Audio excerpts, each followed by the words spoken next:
So I'm gonna go press record. Sometimes you have to act when you're on a podcast, but most times you don't. This is my favorite part at the beginning of the podcast because people listening don't see this shit. The people on YouTube, they do.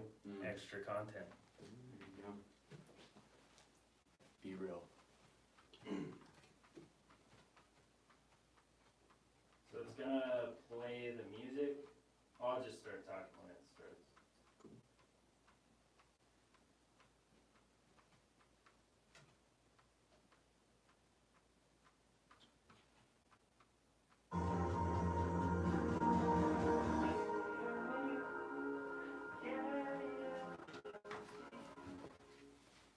Reed and Tyrell. What's up, guys? What's happening? You know, just living that podcast life, that YouTube life. That's right.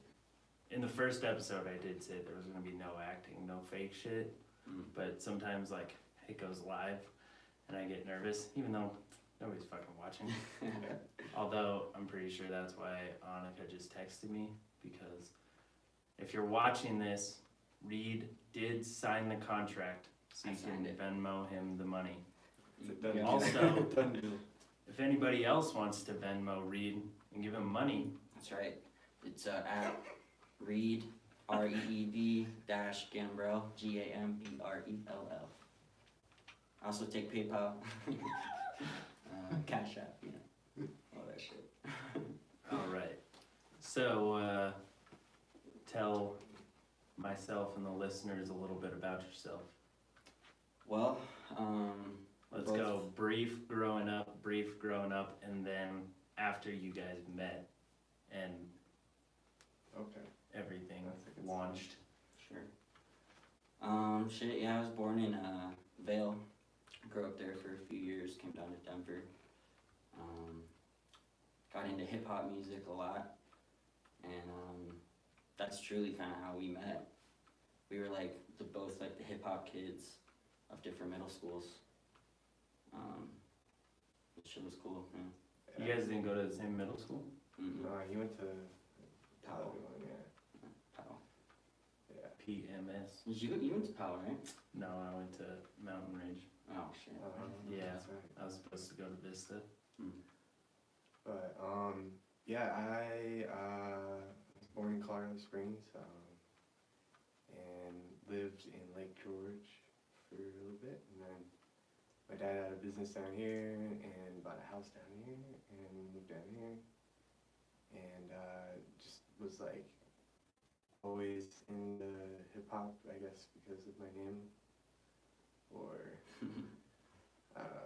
just people, I don't know. When did kids start asking, like when you would introduce yourself as Tyrell, when did kids start going, Tyrell? That's literally been my whole life. I can't remember it any other way. And so, I don't know, I always just gravitated towards hip-hop because it was kind of like a counter culture of like what my life was at the time. It was the only thing everybody else wasn't doing. So I gravitated towards that. And then like fast forward, getting into like Wu-Tang, that was like the baby steps. I feel like it's every true millennial hip-hop kid. Baby steps is like Wu-Tang. Yeah. I don't think so anymore. I don't think so anymore. I guess we are millennials, huh? Yeah. Now you gotta really, and that was like, what, 10 years ago? Yeah. Yeah. Or Really? more, probably, Yeah. actually. Yeah, and so... Devin, what's her face has a tattoo? Wu-Tang tattoo. Yeah. She didn't get it. She's a fan, right? I guess so. She got a tattoo on, where did she get a tattoo? I think on her butt. Yes. Yeah. Can't be mad at that. Don't get butt tattoos, people. Yeah. Even if you have an ugly butt, you don't want to ruin something that's already ruined. Yeah. And I feel like that's just like one of the classic spots. You get a tattoo because your parents won't see it or some shit. Is that why she got it there? Probably. That's what she was afraid to show her parents. Probably. I got one of those. Oh. You were the first kid I ever knew to have a tattoo. I know. Because like when we met freshman year, of course, I wanted tattoos my whole fucking life. But then you were like, yeah, I got a tattoo, and you showed me, and it fucking blew my mind. Yeah, and then you had a tattoo, and you were the only person I knew. I remember we sat in English or some shit. I was Yeah, so like this stoked. shit out. Yeah, I was like, what? My tiny little eighth note. Yeah, I remember that shit. Look at me now, Miss Comp. I tried to find her on Facebook. She's probably like blocked me already. Like after she had me as a student. I bet that's a reality for teachers nowadays. Yeah. You Yeah, found yeah, on social Facebook media and shit. Or they gotta have like a alias name, Yeah. something Yeah. like Booty Snatcher 27. Yeah. That's Miss Comp. Yeah, man. These teachers live the double lives, you know. Shouts out Miss Comp. The thing about Miss Comp is she was my favorite teacher, and her and I got along so well, but at the same time I made her cry a couple times, which really broke my heart.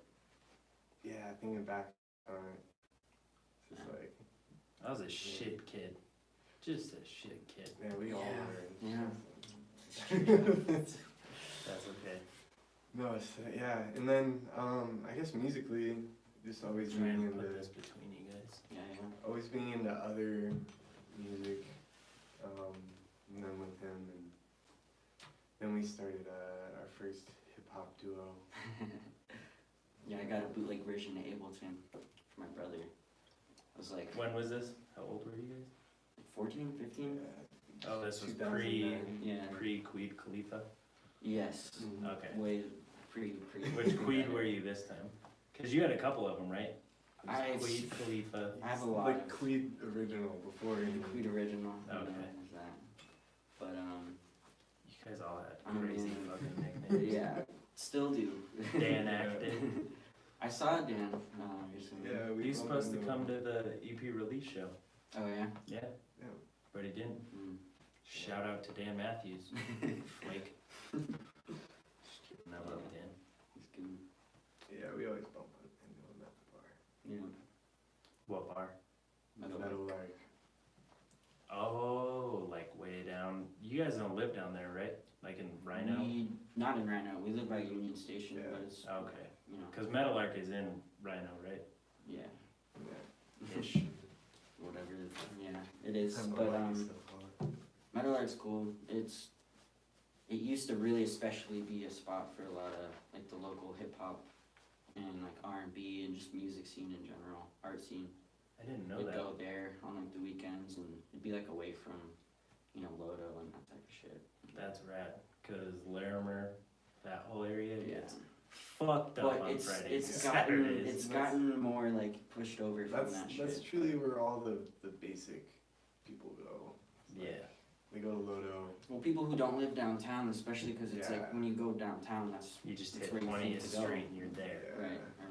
Yeah, when we did our release show, 2 people tried to hop in my car because they thought I was an Uber. Right.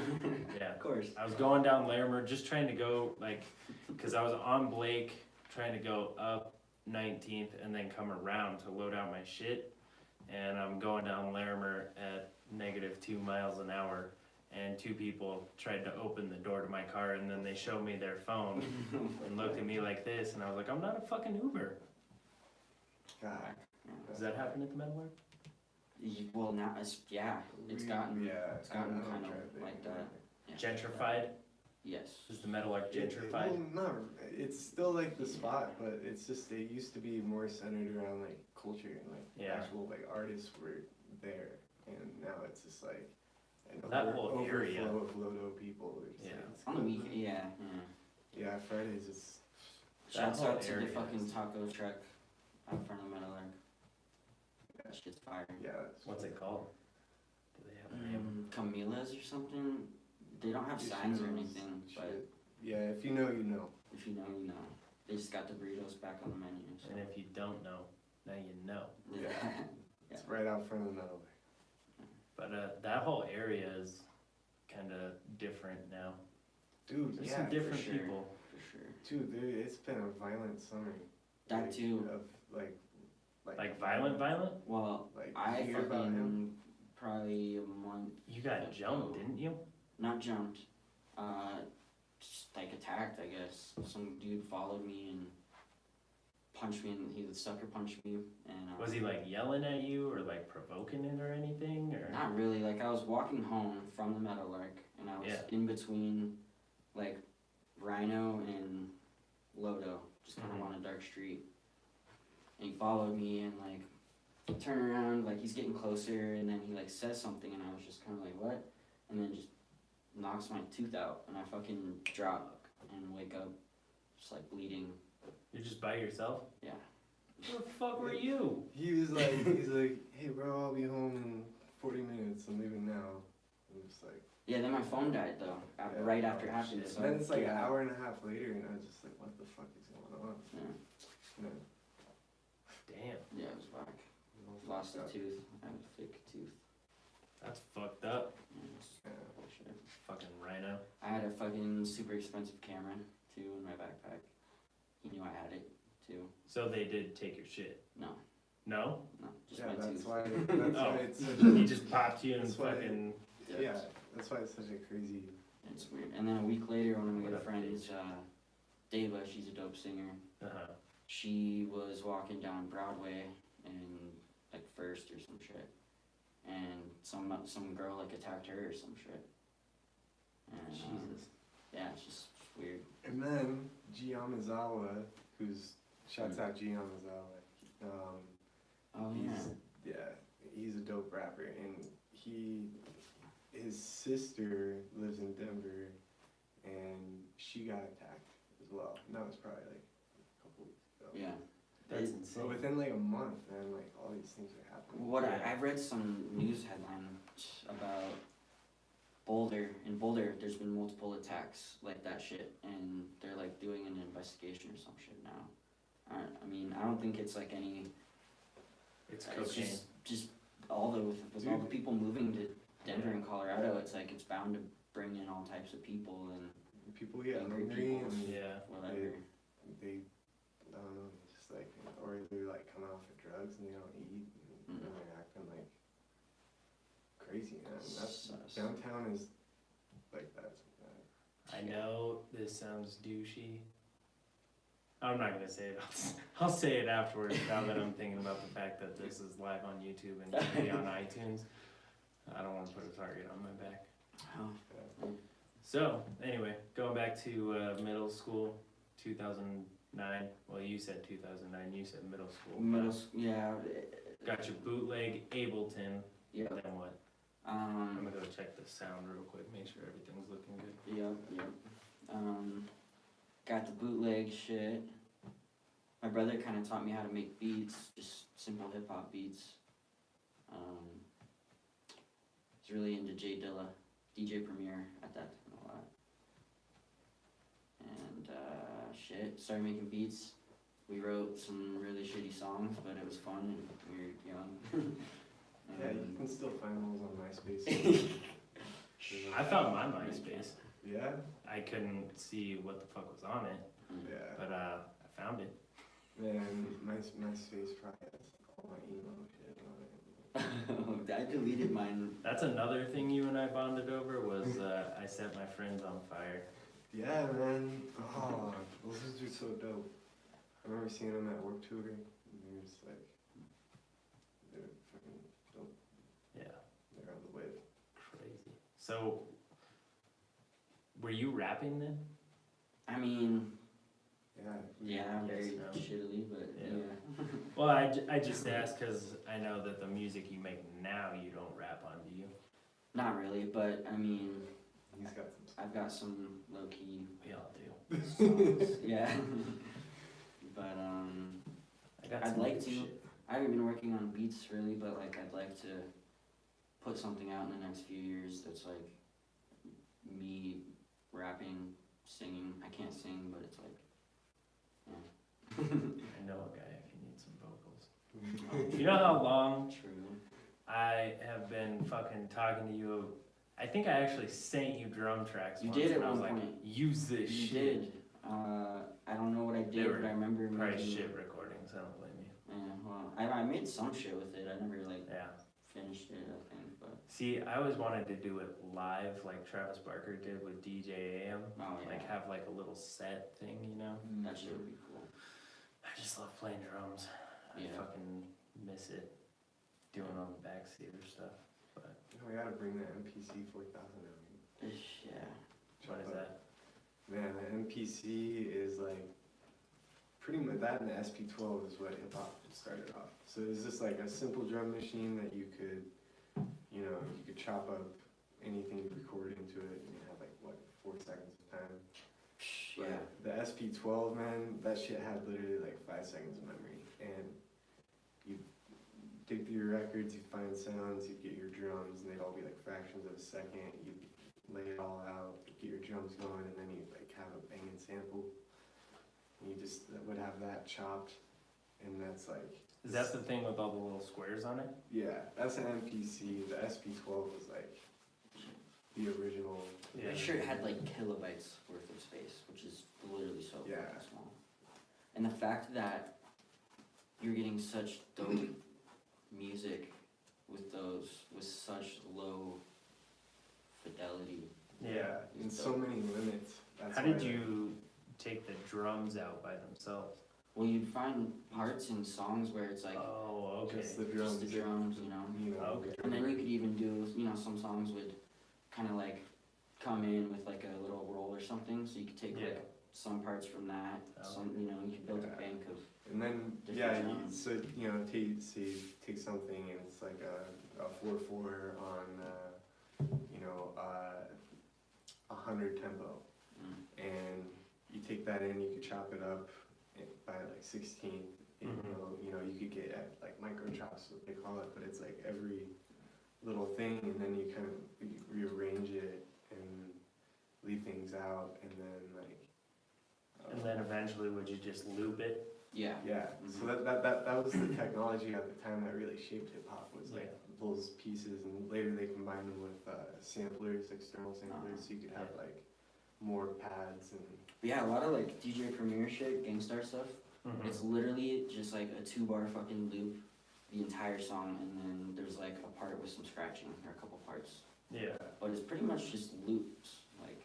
Damn. Well, I watched the Tribe Called Quest documentary that they had. I think they had Q-Tip sit down and he was like messing with, I think it was in that documentary, wasn't it? Where he's like messing with the jazz records and he like lets it play and then like spins it back, lets it play, and he's just like recording it little beats at a time. You Yeah. like Pause. and that's how you would save your space, because it was so limited with Yeah. space. So you would, instead of recording the whole loop and then chopping that, you could like just drop in a note, record that, drop in, and you it's kind of chopping It's it tedious. before you chop it. Yeah, it is. It takes Yeah. a lot of time, but it's so dope for the feeling. Like we've done projects before where he's got his MPC, I've got mine. We got one record player, and we got tons of break records. So he's looking for all these breaks, and he's getting like the drums, and then I'm over here with like, fucking Miles Davis or My Roy favorite is a record, or like. Yeah. Do you have new ones of those? You said it's an MPC. Do you have like new ones of those, No, or you're we still got- rocking old ones? He's got his. Mine's a 2000, which came out in 98, 89 or something. Yeah. 98. And I got the 4000, which was the first ones they made in China It was like in like 2004. Damn, Yeah. I bet those weren't cheap. No.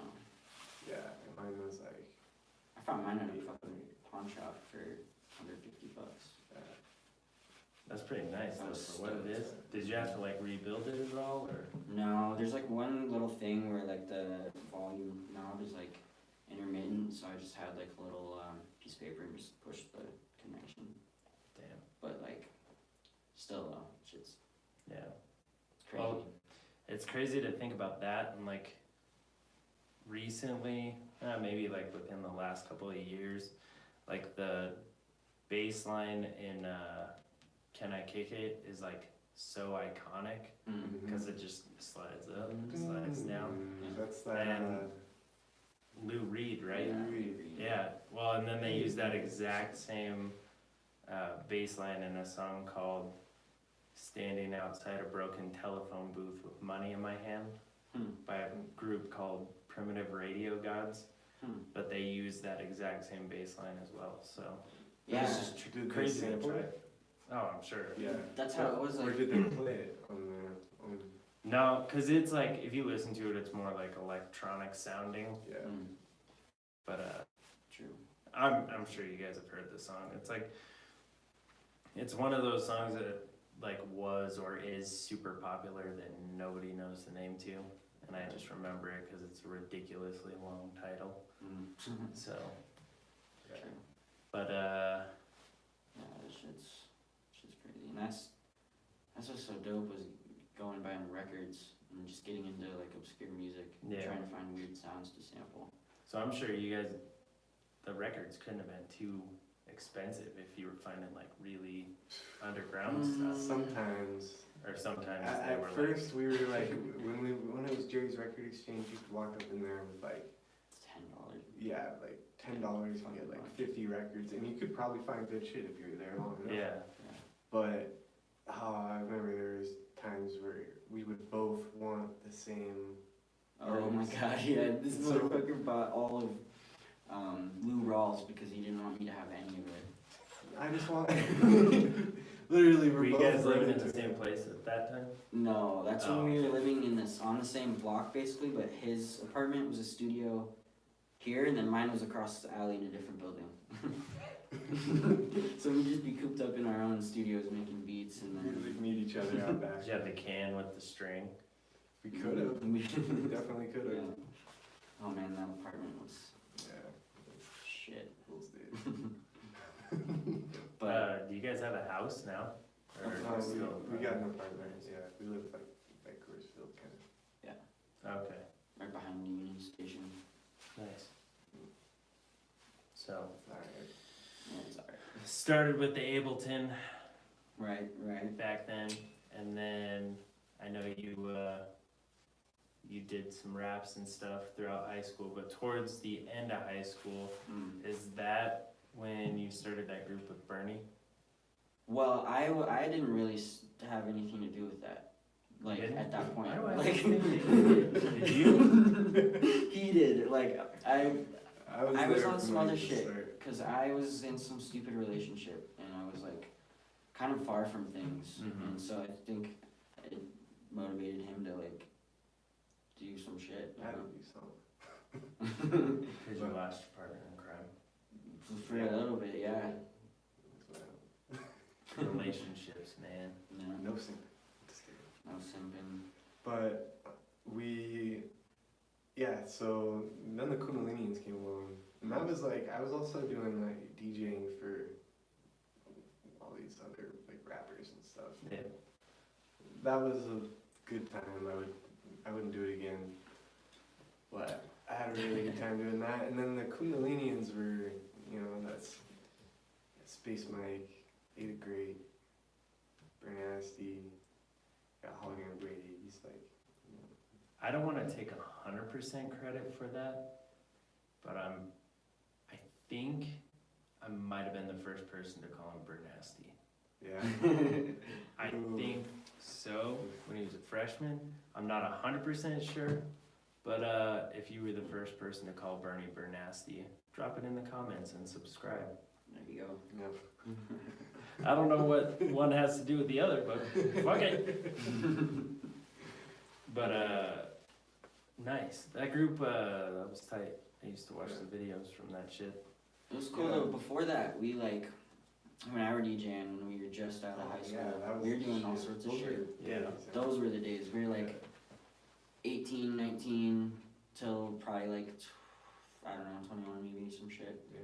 But we were like bunch of OG hip hop groups we fucked with. We would, like Hieroglyphics. We got to open up for them, and we actually stole some beer from them. Yeah. It was cool. It was A A good lot of beer. Cervantes. Were you guys playing at Cervantes? That was at and shit? Castleman's, right? Yeah, back when Or wait. Castleman's was a thing. Yeah, Castleman. We've been kicked out of our own shows because we were young and Yeah, drunk as underage fuck. drinking. Damn. We've had our Yeah. own events have to get moved to different venues because we were too young and they caught us drinking Drinking was a big. But it's like we were Big fucking roadblock in the. We were to always raising just, Tyrell. you know, I mean, like. That's like Yeah. all we'd worked for. It's just like we'd like make a bunch of hip hop and stuff, and then we'd just be like, "Fuck yeah, we're gonna We'd go have a perform," and, like, blast. We would go we're have a rock blast. stars. Like it was. Oh my god, yeah. That's how we would never be like, "Oh man, I wish it like we could like do this." It's just like, yeah, we fucking. We always shine crash down. green rooms and just find ourselves in just Yeah, that's our favorite wild thing. So situations. Fucking up green rooms. Just crashing just them. finding a way. In. Acting like you're meant to be there and you Oh. are. you know? Yeah, and then people are questioning you, and you're just like Mm. chilling with fucking. I would believe it if you guys like walked into a green room. Yeah, fuck it. Like that shirt. Fucking crazy. I've been fucking with the cheetah print lately, like, I fuck Yeah. with it, honestly. Straight up, like, Both of you guys have style. That's that's, some pretty unique style. I need to get some new clothes though. Updated. I just hit the thrift shit because it's cheap and kind of disposable. There you go. You can just. I mean, So, how did you guys meet and what got you into doing music? I couldn't even pinpoint the exact time probably, but like the era. It was like 8th grade type shit when we all went to the movie theaters. on weekends. Yeah. Yeah, he was bumping that. Yeah, I was bumping. You were bumping everything. I think, yeah, I was bumping Wu-Tang, like, yo, is that Wu-Tang? No, I think the first time we ever had a conversation, I was chilling, like, waiting for my parents to pick me up or something at the top of the movie theater. And you just, like, hop this weird-ass fence, and you're just like, yo, there's a fucking, like, let's go brawl down there, like, some shit. Like, there was, like, a brawl, or, I don't know. And I was just like, what? And we, like, all hopped the fence and That ran sounds down like there. Tyrell. Yeah. Man, I've come a long way. You know what's funny? Were you guys chilling at AMC 24? Yeah. We were probably all chilling there around the same time. Yeah. It was tons of kids would Yeah. go, and it was Oh, like yeah. a thing. I remember. Yeah, it wouldn't even be about no movie. Yeah, we wouldn't watch. Shout out to Allie Adkins, but I don't know how she fucking did it. She probably did it with you guys too, where she would like somehow slide her fingers into the door and like pull open a side door What? to get us in for free. Shit, man. Yeah, we would just like wait for fucking people to leave and just sneak in, keep our parents' money. We'd be like, well, we have $20 for the movies, and we'd sneak in. Still got the $20. Yeah. Go buy weed. Or we'd go in, get a refund on a movie, and then just like kick it in. And it's like, Oh, true. You know, Yeah. like, oh, I'm gonna go buy a snack, and just like go to another movie. Nice. So you guys met at AMC. Yeah. Probably, yeah. Yeah. That's fair. But We all went to high school together. For those who don't know, that's Yeah. why I know a few things about Reed and Tyrell.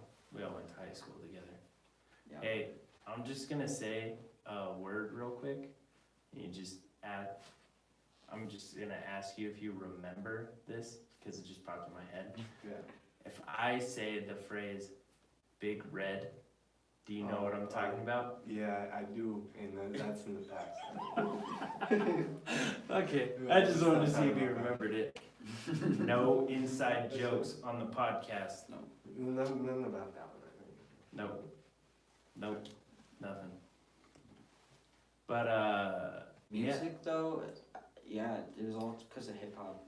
That's what it was, and then so I might have missed it. You said your dad got you into hip hop, and then what got you into hip hop? No, my sister bought me a boombox when I was Like a in boombox, kindergarten. boombox? Yeah, like with the CD player. And she bought me that in kindergarten, and then I got the sensory version of Southern Playlistic Cadillac Funky Music, like Outkast, like classic Outkast album. And I would play that, and it was censored, and I just remember walking through as a kindergartner, and I had my boombox, and it was so heavy, and I was like, fuck all these 5th graders, like, I got my boombox. That's hilarious. Yeah, and then Go ahead. I beatboxed for the 5th grade talent show. Nice. I think I tried to lip sync a Simple Plan song. I remember doing that one year, and then I tried to yo-yo one year. I was never good at yo-yo, Yeah. so I fucked with the yo-yos though. I was a pretty dumb kid. I'm getting into the kendamas though. What's that? I got it right over there, but it's a Japanese. Technically, it's like a kid's toy. Technically, but like untechnically, it's super fucking hard. Cause it's got like 2 cups on the side, 1 cup on the bottom, and then it's got a ball, and you gotta like flip it up and catch it. Yeah. I learned Those are about hard it as hell, like- because of No Jumper. You ever watch his podcast? Mm-hmm. I know the shit like that he, like all the people he interviews in hip hop are like much more mainstream, like Yeah. Lil Pump and Perp something. Wasn't it Adam 22? Yeah, dude's funny as shit. Yeah. Shout out Adam22, come on my podcast, or have me on No Jumper. I know a couple things about hip hop, but not really. But I was just gonna say, it's funny that you say like your first hip hop CD was like a clean version. I got my first hip hop CDs. I think I was in like 4th or 5th grade. No, it was definitely 4th grade, somewhere around that time. But my first hip hop CDs were the clean version of Beastie Boys' 5 Boroughs. And then the clean version of Get Rich or Die Trying. Oh, dude. That was an era, man. Yeah. So much empty space. You weren't a bad kid if you didn't have that album. Yeah, for real. Straight up. For real. Get Rich or Die Trying? Yeah. Hell yeah. And then when All I the heard bands like had that. how Into Club actually went, Right. I was like, whoa, the fuck. The first time I sang it, I was like, I know every single word. And then he started like busting busting in with all of everything else. And I And was then it like, makes you wonder why it's censored. And you're just Yeah. like, Yeah. Then you look into it. because one of the parts I remember that they censor, he says, I got an S on my chest, that's a semi-auto. And they like bleep that part Yeah. just because it's referring to a gun. Right after Columbine. Oh, was it? Well, no, that was like probably 2 years, but things were changing. That's true. Nowadays, that shit wouldn't fly. Yeah. Now it's just emo rap or die. I don't know, Don't you man. think? There's a What's your thoughts on that? Percocet. It is all about the emo rap, I think. Shouts out Big Pharma. Who? Big Pharma. Oh, Big Pharma. Yeah. Nice. Yeah. Shout out RX. Yeah. Prescriptions. RX. Shouts out Drugs. medicine. Anyway, how do you feel about the state of rap music today? I mean, there's some low-key bangers sometimes, but I don't know. I fuck with it. Well, it depends which aspect we're talking. Mainstream, mumble rap type stuff. You called it mumble rap by that, and I was like, okay. But there's I also a lot of I don't fuck with it. I'll go on the record and say that. I yeah. respect it for what it is. There's some really good instrumentals in some of the songs. I don't get it. I'm ignorant. So that's why I don't like it. And I choose to remain ignorant, but everybody who likes it, to each their own. Yeah. If you do like it, If you like mumble rap, then fuck you you. can be ignorant and it'll be a lot of fun. That's Right. what I guess it's nice for You gotta times catch me on a mood with it. when you're like Sometimes I understand it. partying and It's like, shit and whatever. Like I listen to music all the time, but I like shit that like is like a feeling that I'm feeling at the time. But like when Yeah. you're not trying to be like that, and you're just trying to kick it and have fun. Have a whatever. beat on in the background. Yeah. See, the closest I get to fucking with mumble rap, Mm. and this is still very far from, is like sometimes I kind of like Post Malone. Yeah. He's not like, He's Some of the talented, songs man. are Some rock. of the Definitely talent talented. that people are all making the same music, but like Yeah. some people Big are Sean really. sometimes. I know he's not mumble rap, but But it's talent. Like Mac Miller. hell, Man, that Yeah, was that's- one of the most talented musicians rest we're in gonna peace, Mac see. Miller. Yeah, like Yeah, you know, when there's so much good music out there, I don't really spend time listening to any of like that Yeah. shit. we're the type of dudes that if someone starts playing like the top 40 shit and everybody's singing along, we're the ones Yeah. like looking at each other. Get the fuck out of here. I A lot of am it- 100% the same way. Yeah, man. It's just like, and everyone's like, how do you not know this? I'm just like, there's other things in life. to listen Yeah. to besides what they give us. It's kind of like, it kind of trips you out thinking about, you know, a lot of people only listen to top 100 and have no idea that their favorite band could be some Yeah. small, tiny little band out of Denver, Colorado. called the Backseaters. Like, some shitty ass little band from out of nowhere could be their favorite band, you know? Yeah. That's the power of music, and like, honestly, like being into music and putting out like beats and stuff, like, I never took on the full thing of being like a true musician because I didn't really play any instruments. It's just like an art that kind of came out of, it was like born out of itself, you know, and like, I don't know, it's dope when I admire artists now because it's like, when you try it and you like do things and you try to start a band or like a record label or like a rap group or your own thing, like, I don't know, you really are just like learning more, and like the more you keep doing it, like the more you just like perfect what you've fucked up on. You have to be 5 years. Well, that's one thing I always thought that was like rad about you guys. Like, even in high school up to now, like, you always had your own style. Didn't really, you know, do what everybody else did, but like this style thing, and like, I don't know, there's not a lot of people I know, like obviously I know a bunch of musicians and stuff, but as far as like completely opening themselves up and like expressing, like you guys express yourselves like you're an open fucking box, you know, the fashion comes out, photography, you know, music, all that shit, like, you guys just go hard on everything that you like. Yeah, So, I think it's rad, you know. I feel like the goal is to do something you like, and that's like, through now, music has taught us so much that it's like, especially once like Reed really got into photography and stuff, I started seeing how much other things play such a big role. Yeah. That like people in the music industry like hit him up. Dude, yeah, I'm saying like when I got into photography, it really, I actually built a lot of good relationships with really talented musicians and artists that I believe in. That's rad. And you know, the original thing was we started a record label a couple years ago, or we were, you know, it's a thing that's like gonna be an ongoing thing. You know, a record label can't just happen, you know, and Especially well, and if without it money. does, it's a you bright got a lot of light fucking that money burns and out quickly. that too. Yeah. But yeah, I mean, when I got into photography, I started really meeting all the artists that like ideally I would want on a record label and one day, but you know, like, it's awesome. I've been introduced to like more of the music industry through photography than I probably would have gotten through music, which is kind of weird. Yeah. But it's dope, and it's what I want is like to just keep doing the photography thing, and then people will slowly find out about my music and be like, wait, what?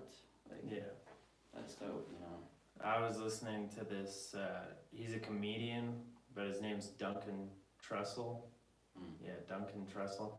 And he was just talking about the fact that, like, he's a comedian. He also likes playing video games, but he's, like, also getting into, like, DJing and making music and stuff. And he was just talking about how, you know, comedies is #1, but then he started making music, and in a way he felt like making music taught him and made him like a better comedian.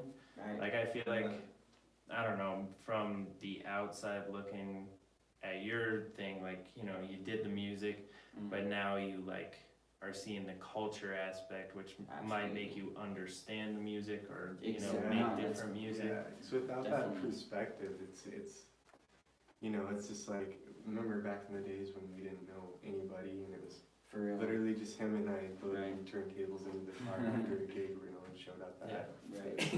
Time. Like, I just remember We still did that. Yeah. No, You guys have only been to the good ones. hey, I enjoyed it, Yeah. whatever I Yeah. did too. So, Last one was fucking. yeah. Thank you. But yeah, it's everything is just gonna teach you something, and you just gotta be willing to learn it, no matter like. And that's like the main goal that like keeps me happy is just like, you know, I'm about to be 25. I'm like, fuck, I'm like getting old and stuff. But then I'm just like, yo, like, there's so much things that I can't do just because I haven't like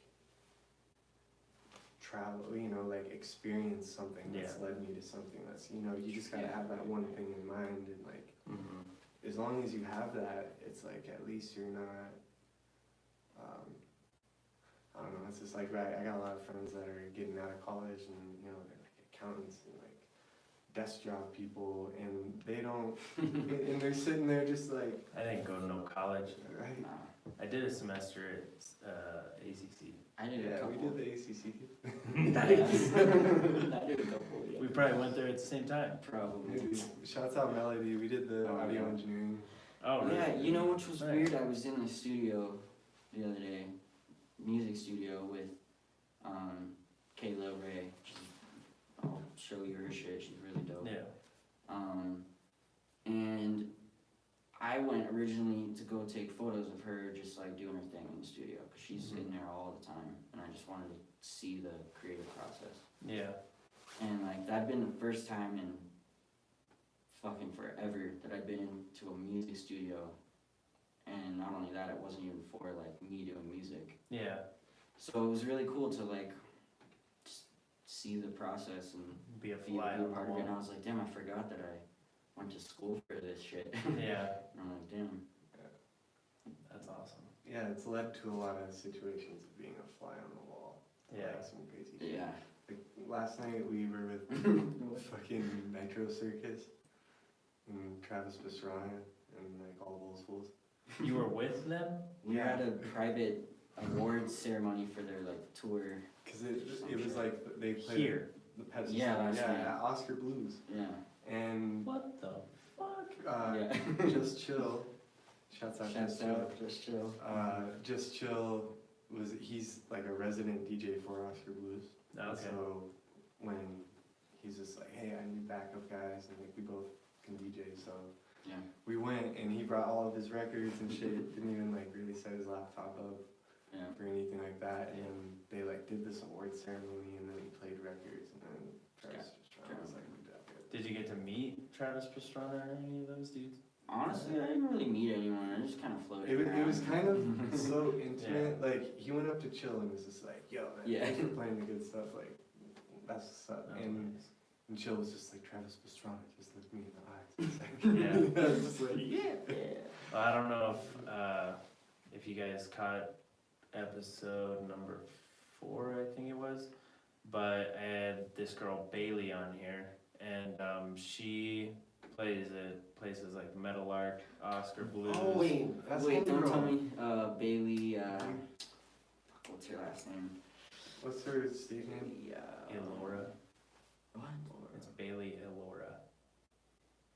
Maybe it's a different person. Must be. Maybe it's But- Bailey. That girl, What's the other Bailey's name? she's got soul when she sings. Dude. But she's like in with that like culture aspect as too. But anyway, she's not playing like, you know, all the Is it just her and venues guitar? that like the backseaters play. No, she has like a band with her, but like she's jazzy as fuck. I don't know, I really enjoy her music, but yeah, she's around that same circuit, you know. I Yeah. swear we might know.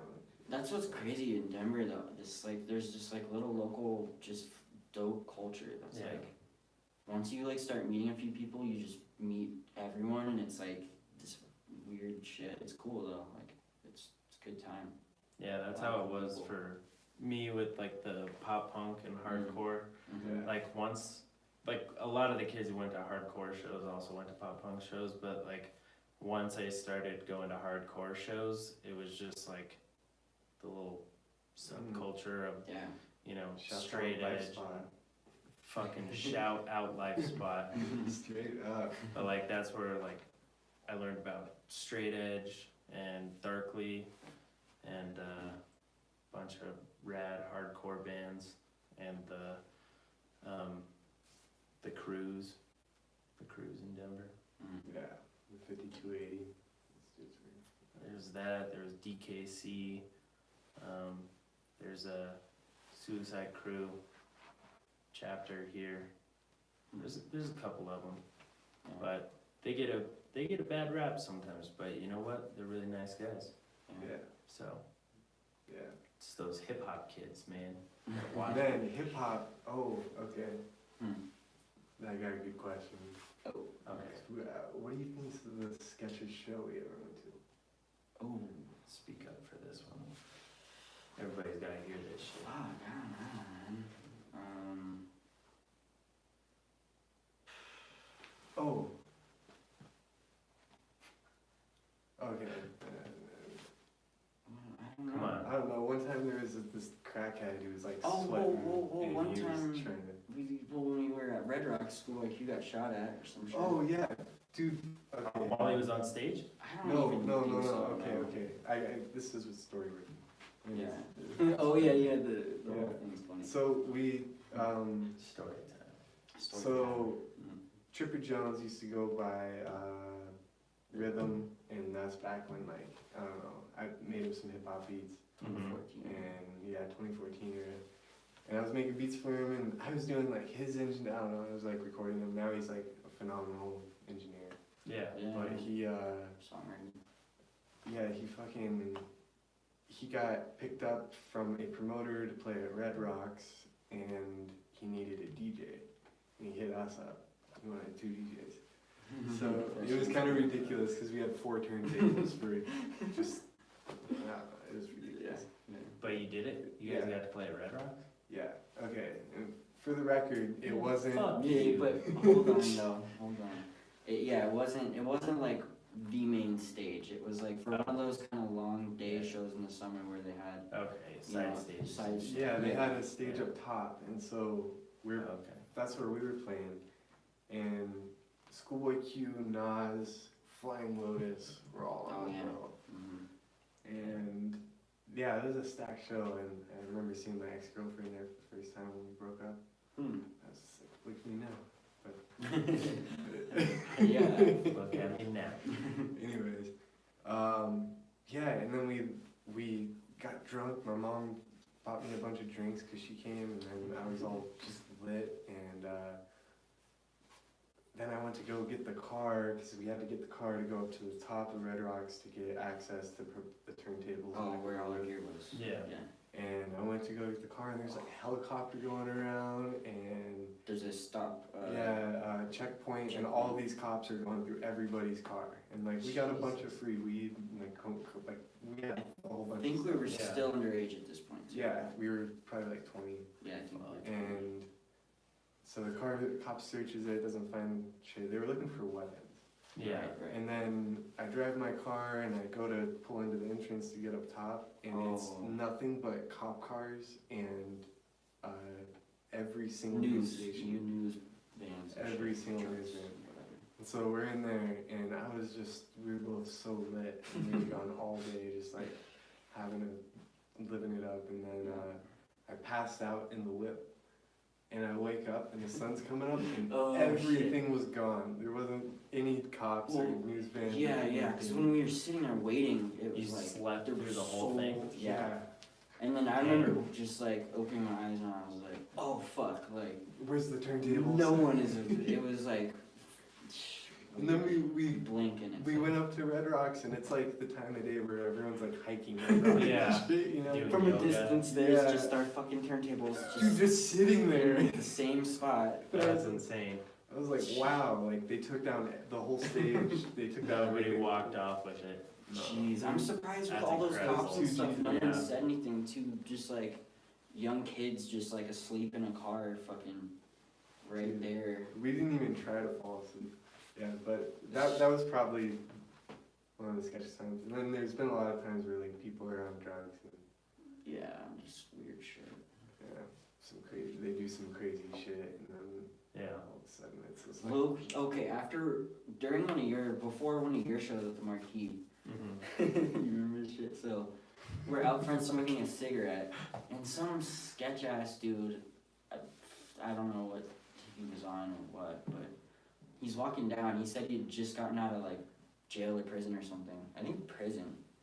And he wasn't he like looking for someone? Oh. He was like trying to go kill someone. Yeah. And he was like asking where Yeah. the Union Station was because someone was. I remember after that we walked in and you guys were all in the marquee.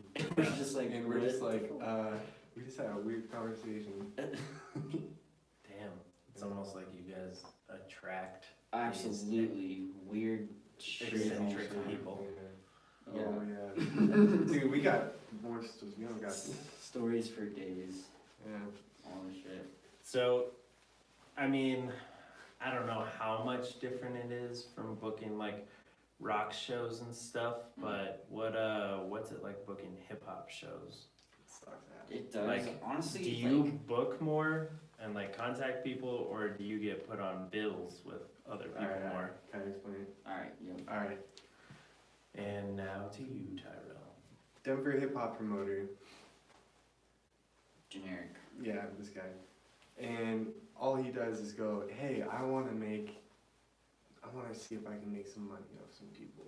Yeah. And it's usually like a washed up artist that could never do it themselves, so they've got the idea of it. A new artist who's just getting put on and thinks it's sick that they're gonna be on the stage.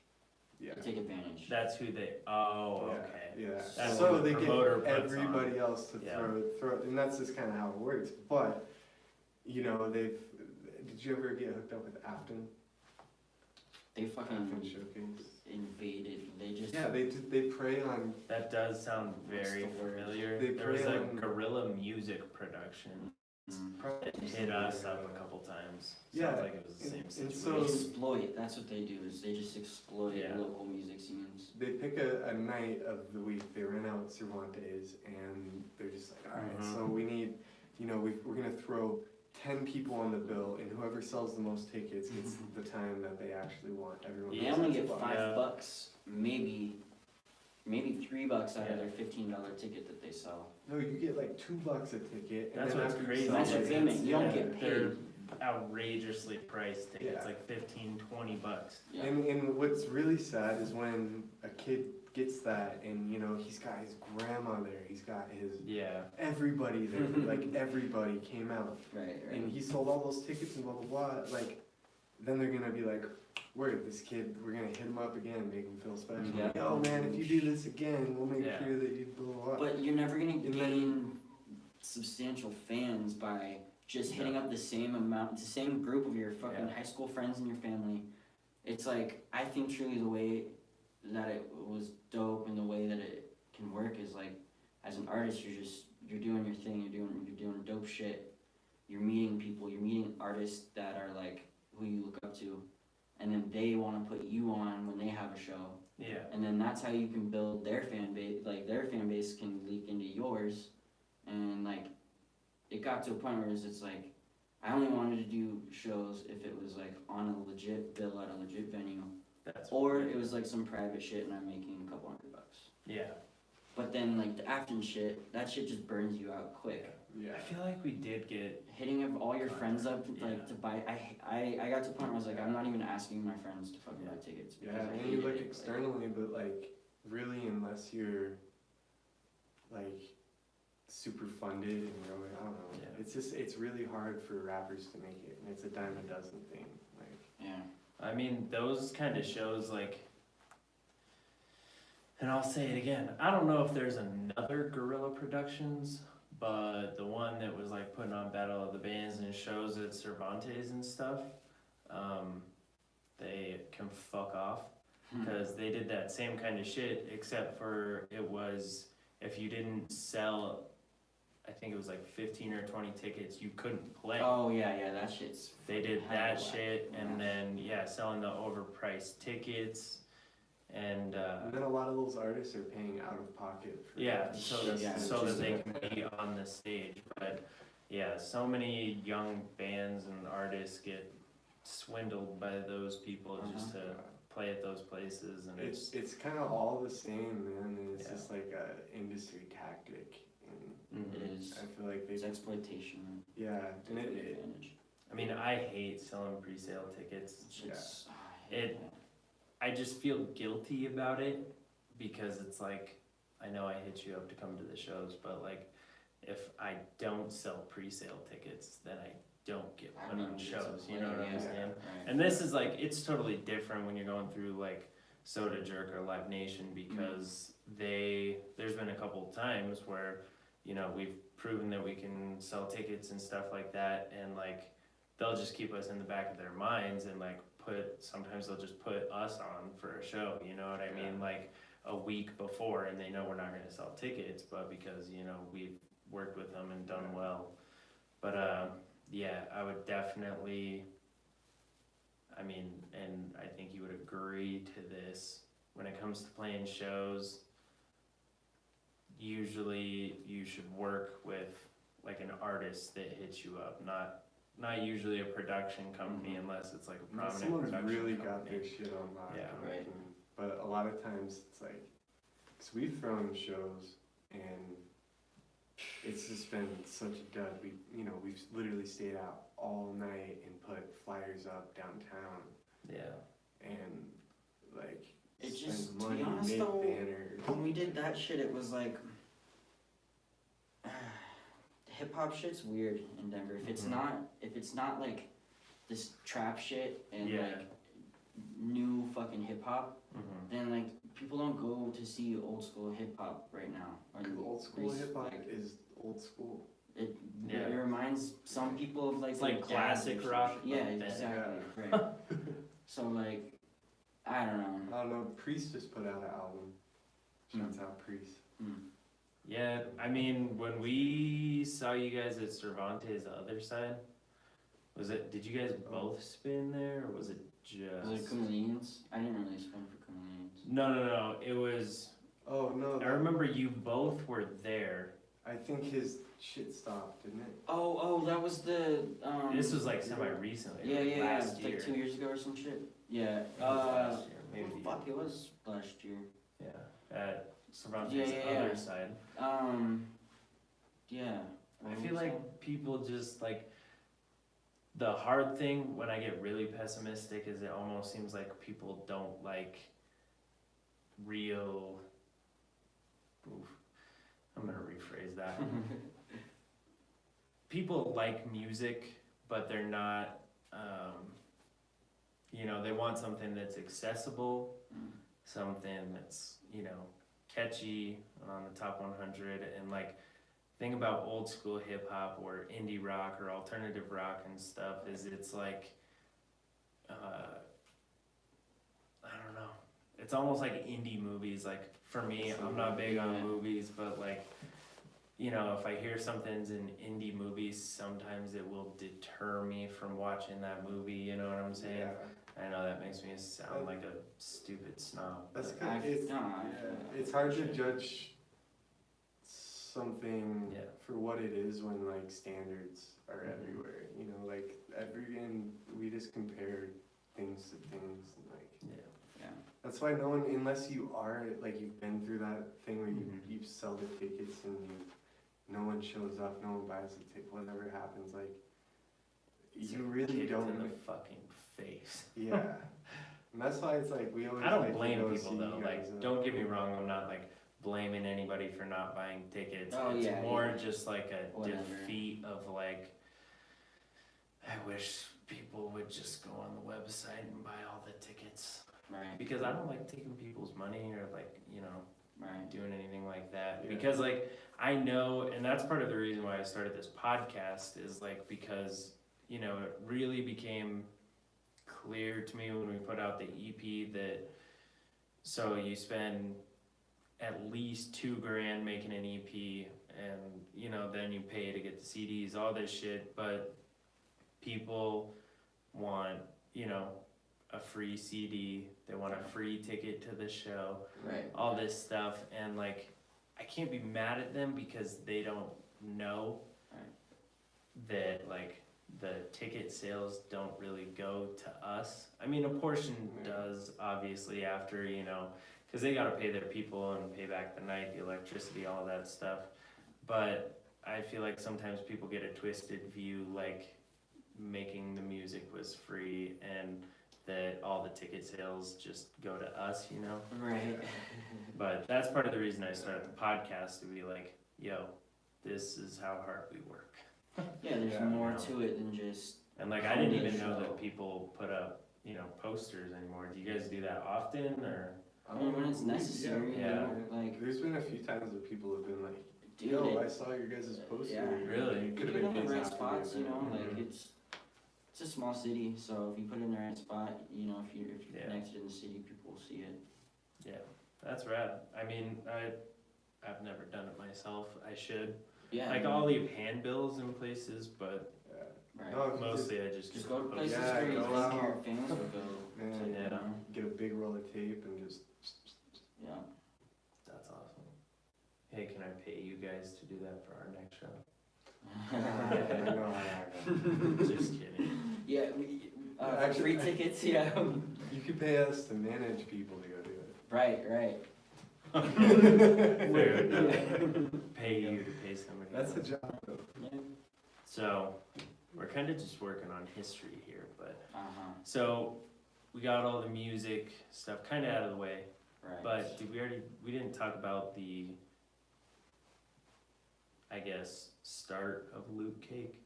Shit, no, we haven't even really got there. Let's delve into Loot Cake here. When did it start?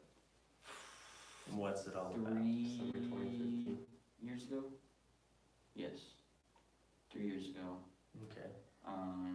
It started out because both of us always kind of wanted something more out of music to, you know, I never saw myself as just an artist. Like, I wanted Yeah. to do greater things. Mm-hmm. And so I wanted to, like, host a record label, and we both just, like, knew a bunch of dope people, and we were both, you know, have our certain qualities that, you know, we can work with in the label and take care of different things, and for a while it was a big focus, but it's rough when you don't have money to, like, properly bring an artist that, you know, like, fucking Yasi, it's like, she's awesome, but it's like, to make the music we wanted to make, we don't have money for, like, studio time Yeah. and all sorts of shit like that, you know, which we could figure out ways to go low budget, but But then we end up going broke doing it, and Right. it's just like it's really and then the whole thing of like, all right, so how would we put it out? What would we do with it? right, Yeah. What exactly would make this worth the time? right, and it started actually first, it was all Kundalinians, pretty much, Yeah. Yeah. and we were gonna, like, make a mixtape kind of thing, put it out as all them, produced by us, Mm-hmm. and it just never went anywhere. It's because it was the llama theory. Have you ever heard about it? The Llama Theater? Or Theory. Yeah. Sorry. No, I have not. So you got 10 guard llamas, right? And you got 1 guard llama. 10 guard llamas will start to share the complacency and think that the next llama is guarding. Okay. And it goes in a circuit, so Yeah. no one actually has the ball, you know, they're not holding it up. The 1 Yeah. guard llama has its true purpose. That's, Mhm. yeah. And I think that's really, you know, big group of llamas, like, Yeah. at one point, and we were just like, fuck Sure. this. So yeah, then we said, gotta have a fuck that, band dad. band dad. That's my job. But then we said, fuck that, it wasn't working out. And then we were then we made it all about beat makers, producers, Okay. hip hop producers and beat makers. And so we did that. And that's how we officially launched. That was Yeah. a big step. Cause you guys had a few tracks on SoundCloud, right? From like a couple different people? We were hosting Yeah, new playlists every week. of Yeah. artists. So we had 6 artists, including ourselves. yeah. Okay. And so we were just like rotating that and making playlists. Shouts out Seneca B. Yeah, shout out. She is amazing. She's a great producer. Seneca And B. she was just on board with it, which was dope. And now she's one of our best friends. She was cool. That's And then we wanted to meet artists in Denver, singers, rappers 36 Mm-hmm. to do singles over beats from our label, and then we were just gonna do kind of singles. Yeah. Mostly different Seneca's people. beats, yeah. But the engineer we were working with was really dope, but he was doing kind of bigger shit. He was a homie, but Yeah. like he was giving us a hookup for price, but it's just like, man, like between all that we wanted to do, there was just no way. Literally, there was no way. The return Like, wasn't there. Yeah. Low key, we tried to sell drugs once, and it didn't really work. Don't sell drugs. But like, sell drugs, don't do but drugs. that's where photography started coming in. Drugs. It was like, the label shit is kind of on hold right now. There's ideas and stuff, but Yeah, rad hats. the hats are fucking dope. Yeah. The hats are rad. Yeah. That's actually, we're gonna have a loan around this. Right. Dude, Loot Cake Clothing. Well, Yeah. Loot we're Cake working on Clothing Co. Yeah. right. We're working Bam. on it though. All leopard print. Photography though, that shit. It's cool to express art from a visual aspect. So is that versus- where you went? Not to like cut you off. Yeah. Even pretty though I much. have like 100 times, but you went from Loot Cake, and then did you go straight into photography from there? Basically, it took. That was your A little bit. progression of expression. Yeah. I picked up a camera because I was really inspired by some Yeah. shit I saw in the culture, and then Yeah, one thing kinda just led took to off. the next. It was Yeah. crazy. I did like one shoot, and then like, you know, people were like, oh, that was really dope, we should shoot, and then I shot with them, and then it Yeah. just built, and now it's awesome. It's how I make my money, Yeah, and that is awesome. it's cool. Like I was gonna say, it's expression from visual instead of auditorial. Yeah. It happened fast. Dude, It was it was like, a you know, year. you were all A year. doing the Loot Cake stuff, and then it was like, bam, you were a photographer, you know? Right. Well, and the other thing, it was just so hard to gather all these ideas and stuff with all these people and to make it happen. You know, like Yeah. it's hard to rely on anyone, honestly.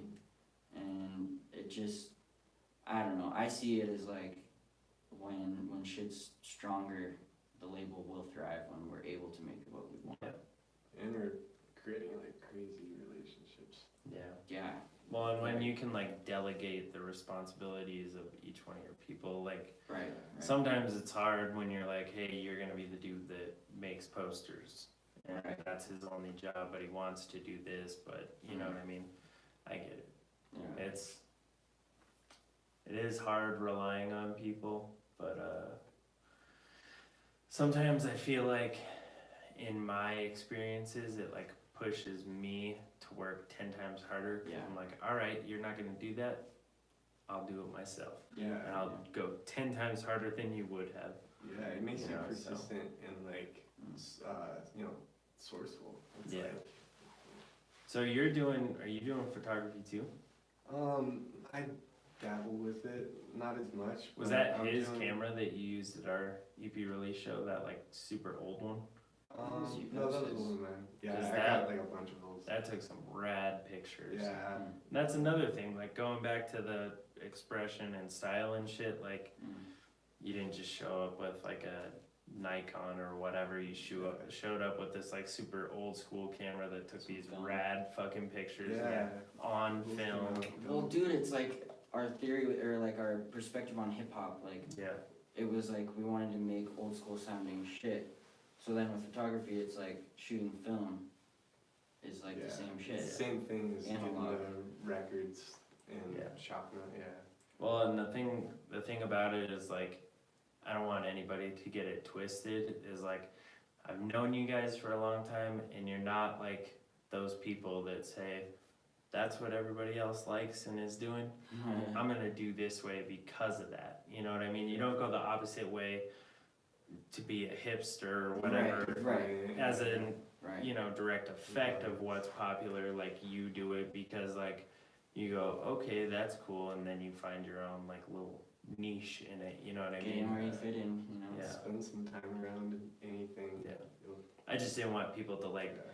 think that you guys were like, "Ugh, that's so mainstream. Yeah, no, no. I'm never gonna do that. Which, it's funny because I'll like check out mainstream stuff and I can Yeah. see why people are Yeah, into it. there's like underlying Yeah. things about everything, even things you don't like. It's like there's like underlying things that make it justified. I guess. Yeah. But that's like the biggest word I think that encompasses like everything that you guys do is expression.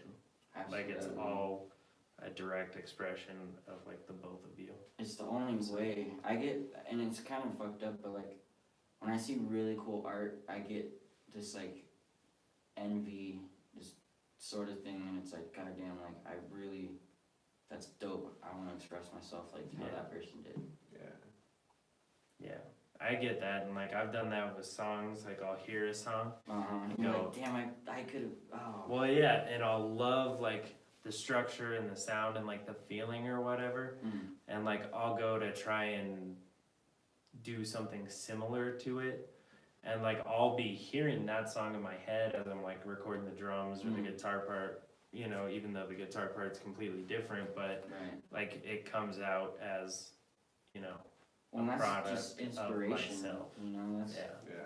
getting inspired off of things. And That's the cool thing is like, you know, like Van Gogh could look at something and just be like, perceives it, and then it's just like, even if he tried to make it, like it's his own perception that's like Well, that's right, That's probably what, I mean, I'm gonna say that's what makes you a good artist. If you can like look at somebody else's art and then like draw like some bit of inspiration, because if you're just like looking at the world around you, whether it's music, visual art, anything like that, and you're going, I got my own shit, I'm better than all this, then you're like just closing that door rather than like picking little pieces out of all of it and then incorporating your own style and building it up.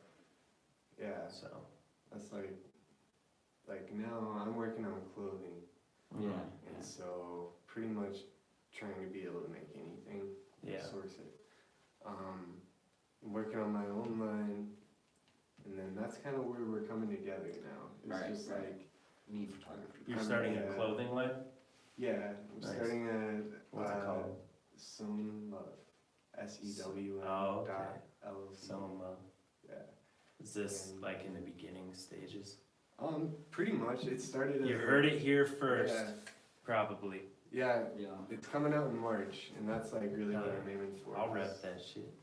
Yeah, I'll get you a nice pair of underpants, like for a 2-inch band, the woven elastic. Trust I'm working on. Or a t-shirt. I get you a pocket tee. You like cats? Nope. You like dogs? Hell yeah. Alright. Cats, I don't get it, man. Yeah. I think it's because like I myself am more like a dog than a cat. Like, you guys have known me for a long time. I'm very like in your face, pay attention to me, look at me, look at me, look at me, as opposed to like, you might be more like a cat and you're just like, fuck you. You wanna fuck with me? Yeah, dude, that's why I fuck with cats. Truly, like, I love dogs because I grew up with dogs, but like, cats are just cool because they don't require as much attention. Exactly. But I heard this crazy theory the other day that so it takes a cat, a person with mannerisms like a cat to enjoy dogs more, and it takes a person with mannerisms more like a dog to enjoy cats more. Right, that balance. My girlfriend's kind of like a dog, and she loves her cat. Yeah, she would be more of a dog than a cat. I can see it. I'm kind of like a cat, and I really love dogs. But I don't know. I'm still testing that one up. You know, as I've gotten older, I'm less of the hey, pay attention to me, look at me, you know, and I've gotten to be more like of a recluse, you know, like not wanting to go and do anything. Sometimes like I'll see people out in public and I'll know that there's like an impending conversation if we like make eye contact. And so I'll just like duck behind somewhere. Not because of like that person, just because of like. It's like daily social anxiety. You're just like, I don't even want to have this fucking conversation. Do you think that there's a possibility, like psychologically, that because we're all in like the same boat as opposed to like college, because like all our friends are getting out of college right now, True. and like talking to all of them and like the jobs they're getting, sometimes like I feel like, I don't know, I get in my head about the fact that they went to college, they're getting out, they're getting these jobs. Like some people, they aren't getting the jobs though, and they're getting out and going back to Starbucks. But I don't know, I feel like I get self-conscious because I'm gonna say I'm a car detailer and I play in a band.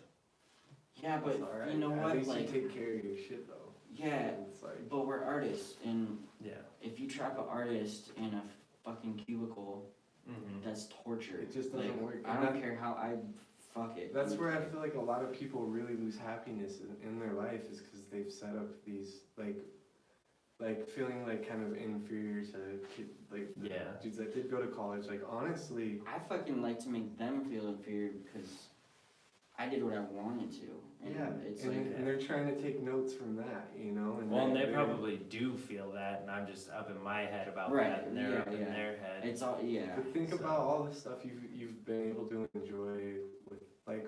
Going on Man, tour. I got a Shit, friend that's yeah. an accountant, and we used to be like homeboys, and now he's just like, yeah, so like, layman's terms, blah blah blah. I'm just like, dude, I don't. Yeah. I literally could like stare at a wall and get more out of it, you know. I don't want. For And real, that's for real. that's where people really start to lose, like some part of them that doesn't, you know, and then they're gonna be Exactly. envying you. I mean, I respect the ones who went through with it because that is hard work that in high school and shit I was not willing to do. I was too lazy to fucking work hard. Yeah. But like, yeah, But man. think, Everybody's different.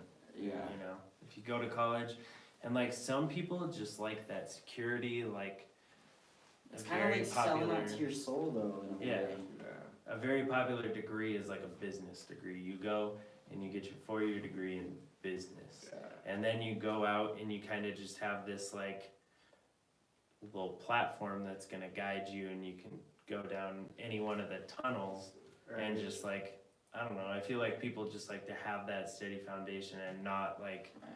Because you it's know. what we've been told. Yeah, And yeah. especially Conditioning. like I hate to say it, but like kind of like this whole area with like like just the way the culture is down here. Yeah. You know, the man with everything walks out and he's watering this perfectly mowed lawn that workers did, and he's sitting there, and then he sees his neighbor with a fresher car than him. He's sitting there, he's already got it all. Right. And his right. wife loves him, still Yeah. loves him, and you know he's sitting there feeling inferior to the next person. Like for me, it's just like sick car, bro. We're Yeah. all getting to point A to point B. Like Right, that's what exactly. really matters. Like Yeah. I don't Or, know. like, side note about cars, you get a car that can go fucking 250 miles an hour. When the fuck are you gonna go Yeah. 250 miles an hour? Shit. And I'd jump it. Yeah. I went 130 in my '97 Jetta once. For real? Yeah, it was fucking terrible. That idea. green one? Yeah. Damn. That's insane. That car was legendary. That shit. Yeah. But yeah, one of the best pieces of advice I was ever given was by this dude that came into this place I was working at. And he was super fucking old, and he was telling me how him and his wife were celebrating their like 60th anniversary or some shit like that. And he goes, "You got a girlfriend?" And I said, yeah, I got a girlfriend. And he goes, "Let me tell you something, if you care about this girl." He goes, "Anytime you think the grass is greener on the other side, it's always AstroTurf." And I was like, Straight up. Mm, That's true shit. that though. is Confucius. That's true shit. Yeah. I mean, I've thought about it ever since.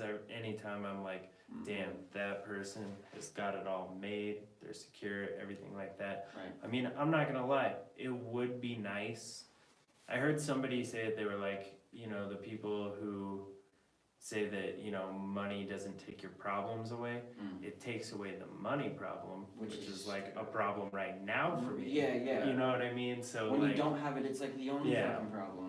Yeah. it's like borrowing pieces of a puzzle. Like, okay, let's say I borrow the wealth piece of that puzzle, Right. and so they're without a piece, and then they got to take a piece for something that fits them, and like, I don't know. Yeah. Yeah. Wanting what you don't have is a bitch. And Yeah, and straight up. that's where we all suffer so much. For sure. Like in the less, it's like I got a girlfriend now, but like when I look at like, I don't know, you can, there's like higher levels to it, because you can look at like a beautiful woman and just be like, dang, like I already know she's got it, like she's got the whole thing, like, and then you're just like, well, what makes her like better than that? Yeah. And I don't know, you just, it's like, we see so much shit all the time of dudes just like ruining it and just Chasing. being like, hey, I'm a dude, I got my thing, and I'm you know, and I see Yeah, people just do drive that. down Larimer on a Friday night. Seriously, Exactly. man, and Oh man. ladies, you know exactly what I'm talking about. Like, Them Yeah. fuck You wanna- boys. There's you wanna too find many a real fucking- man. Yeah. Go to the thrift store. yeah, Look in the Yeah. aisle that has cheetah print, Hey, that's where leopard I'll print. be. Yeah. You want to Zebra, find a real leopard, man? All that shit. Whatever. He ain't wearing Ray-Bans. No, I'm wearing these. Versace. Yeah. what are they? I don't know. They're called Luke's. Luke's. Oh, that's right. That's right. Yeah. Homegrown Yeah. has something that I wanted to take pictures of me. But It's not happening. yeah, so I guess getting back on track with like where we're at with things, it's gonna be combining fashion and photography, creating That would be dope. marketable vibes. So what's gonna be the basis of your clothing? Like, what's It'll the be idea around it? Love. well, really, it's so in love because I heard some stupid joke on some TV show, and it was like, what did the stitch say to the shirt? I'm so in love with you. Or something like that. And I was just like, so in love. Ha. So in love. And then I was thinking about it, and my sister has been teaching me how to sew. And she makes competition, like bodybuilder bikinis Oh, that damn. have like the Swarovski Yeah. crystals, all that. So she makes all that, and so she's been teaching me how to sew. Like I perfected the pocket. I sewed the tag into the shirt, and that was branded by Yafi. I don't know, but anyway, it's all about kind of coming together like that because she really wants to do swimwear. So what we're gonna do is create an economy line swimwear of something that's in between like a competition bodybuilding suit and a regular bikini. Yeah. And also I'm gonna get, you'll see, it'll be based around undergarments. Okay. So you're not looking just to do like, you know, design T-shirt. Yeah. You're looking to expand, like, obviously not to the supreme point where you're just putting your logo on a hammer and then selling it. honestly- Maybe you might, I don't know. Honestly, like I could, Yeah. I've got catalogs, I could do it. Yeah. And that's all it is. It's just like, I don't know, I could put a logo on literally anything. I find a way to do it, put a sticker on it, whatever. But really, I just want to do clothing and then have that branch out into just like whatever I want. Like, Yeah. So, Definitely. and then, I don't know, we're going to combine that with photography. And that's really where like the brand will. Yeah. That's what I love doing with photography is like fashion and people and dope clothes. Yeah. Well, especially if like when you get the clothes like up and running, if you can get, you know, rap artists or whatever to be influencers for your clothing, and Yeah. then he's taking the pictures, and then everybody's seeing the pictures, like Yeah, it's almost like Loot Cake has the possibility of being like a multimedia company. Yeah, totally. In a sense, but we've broken it down like, cause I've got like my own branding company. You know, Reed's got, or Garrett's got his, you know, photography company, and that's just like, I don't know. It's broken down to just like what can we do individually and like, It's compartmentalizing Yeah. itself. yeah, and it's just like like with the Kundalinians, we were all dope together, but no one had any foundation of anything. The real. hardest thing is getting that many creative people together. Like, everyone's gonna wanna do what they wanna do. And it's so hard to compromise a vision. That's like... It's like a three-legged race. It's starting a fucking band. Like, Yeah. you know, singer might want it to be on this type of tip, but then, like, drummer's like, well, fuck that. Like, I want it to be like this. Or, but just in general, getting creative people together, it's hard to find the ones that are willing to compromise. Yeah. Well, and part of the thing about that is like creativity is definitely like a strong 60%, but if like the other 40% is like business, promoting all that stuff, and like if you're not on social media, if you're not, you know, It's dead. throwing it in people's face all the time, It's non-existent. yeah. Yeah. So that's, I mean, creativity is the best, but if no one sees it, you know. Right. Yeah, for sure. But also getting back to my notes, we kind of touched on mumble rap in the music industry a little bit, but how do you feel about streaming in regards to, like, I guess from the point of an artist and the point of a consumer? I will say, as a consumer, because for music, recently I've been a consumer. I haven't been an artist. Yeah. As a consumer, I love Spotify. Yeah. Because you can find anything, make a dope playlist, share it with Except people. for Jay-Z. Oh, right. I said that on like 6 podcasts. But as an artist, I think it's cool. People can hate on it, and it's like, you don't get paid shit if you're a small artist. Yeah. But Even big artists too. there's a lot of potential in the music industry with streaming. Like, I remember looking at some numbers, and like music industry as a whole had been on the rise, like pretty big, and it's had to do with streaming. Recently? Yeah, within the last couple years. I just like to hear other people's perspectives, you know what I mean? Yeah, Yeah. but it does take away from Yeah. like buy my album for $10, because if everyone streamed your shit a few times, it's not even gonna equal $10. Like, Well, and they go, why would I buy your CD? My car doesn't have a I have an CD aux player. I have Bluetooth. There'll be a goes to whole Spotify. generation of kids that don't know music beyond. It's kind of like legal fucking LimeWire or some shit, you know? Well, did you hear the story I told on one of my episodes about going into Best Buy and them not selling CDs anymore? Oh, really? Yeah, I went in there and the Second kid, spin closed. I know, that shit boned me the fuck out. But the kid asked if he could help me, and I said, yeah, where are you guys' CDs? And he goes, you mean like the ones that you put stuff on? Oh. And I said, no, the ones that have stuff already on them, they're in the package. And he goes, oh, we don't sell those anymore. You still buy those? What? And I just, Asshole. oh gosh, I bit my tongue. But like, I get it with streaming. Like, streaming's pushed in your face. Why would you look anywhere else? You know what I mean? I think it's really dope because we're past the point of like, you know, everyone's like not on LimeWire. It's getting harder to find downloads of albums and stuff like that. Right. So in like, Hey, and it doesn't take up space on your phone. yeah, So I'm always out of space. yeah, and I don't know, it's like the Anderson .Paak album's gonna come out soon, and I plan on buying, I want to buy the CD for record everybody, and yeah. CD like, we're gonna buy that shit. support. That one. Yeah. We got on his Instagram story. You did? Yeah, both of us. He got on his page. Yeah, That's rad. I fell on that trip. A post. We were doing the Tints challenge. He released Yeah. a song with Kendrick Lamar called Tints, Uh-huh. and he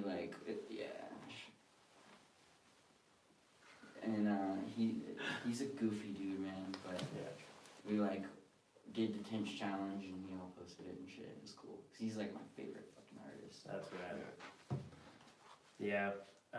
So you still like buy CDs and like albums of like artists that If you it's like worth it, Yeah. super fuck with. Because Definitely, it's like having it on like wax or something like that. It's just like that's gonna go on the shelf. And That's something you every can have if forever. the climate's good within here, that's gonna sit on there for 100 years. Right. Yeah. Yeah. But the streaming, who knows, in 10, 20, 50 years, Spotify may never exist and it could be some other bullshit.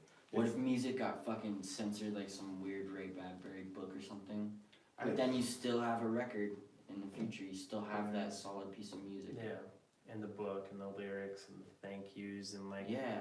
I love reading that shit. There's always like extra art in the booklet. Like Mhm. there's just so much you get out of having a physical copy Right. and just like being able to know like, you know, if the internet just explodes and goes down tomorrow, I still have this music. Yes, exactly. Yeah. Like that. There's nothing like it, but Yeah. you know, it's nice to have you on and hear a fresh perspective because like there's a general consensus about streaming Right. among all artists because you don't make a shit ton of money off streaming. Yeah. But the guy who produces our music, when him and I were talking, he said that, you know, bands nowadays are a clothing brand that Yeah. also makes music Yeah, for sure. because of merch and Man, all that that's- shit. That's Our whole, what really inspired us, really in like the beginning, was we were at ACC and we got everything you need to know about the music business. the book. I was the one that bought the book, and then Hey, I've never bought the fucking And then- books. What was it? everything you need to know about the music business. I think I have that book. Probably. Yeah, and so we would like study that book in class, and this dude Ed would tell us everything about it, and That was cool. Ed was dope, but he would, It's kind of strange. yeah, but that was the time where it was kind of in between, so like, Yeah. I really think it's dope with streaming because it can be monetized, like, you Yeah. know, like Yeah, an, yeah, if an you artist's monetize song it, can blow shit, up, yeah. and it's not just like some link that Mhm. everyone's going to find it, that they get it, now it's just like, boom. Yeah. And it makes it really dope that you could think of any song you want to hear at the moment Yeah. and say, hey Siri, blah blah blah, Yeah. and I mean, there's definitely like potential, and in regards to like everything else, we're still in the early stages of all of it. I mean, like iTunes and MP3 players have only been around for So imagine this way. 17, 18 years. Streaming's you know? just another way to market your shit, because if it didn't Yeah. exist, you'd only be known for what people physically saw. People are still That's gonna be true. buying your shit physically if they're a fan. Yeah. But if your shit's also on Spotify, fuck it, if you're not making that much money, you can be out and be like, yo, I'm on Mhm. Spotify, I like my shit right now. Yeah. Like, and you know, streaming's gonna be it's already a multi-billion-dollar. shit, you Did probably, it yeah, hit billions? I'm sure it did. We've been looking at it, but it's just like I think they grossed over like $1 billion or $7 billion. The music, I know the music. So that's a lot of industry money was up. in Yeah. the air, that's going towards all that stuff. And that's streaming.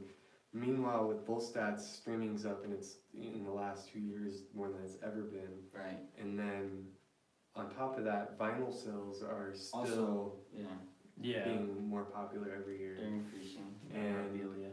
yeah, and that also goes with like cassettes have a weird niche. Yeah. I don't get it. They don't sound good. Yeah. That's the They don't. point. But like, okay, so if streaming is like making all this money, where's the money going? How come It's these going to the artists? millions. Well, and think about all the millions people and that you need to millions break of bread with. artists. Think about on an Anderson .Paak album. Yeah. There's like fucking 50 different or more people credited, right?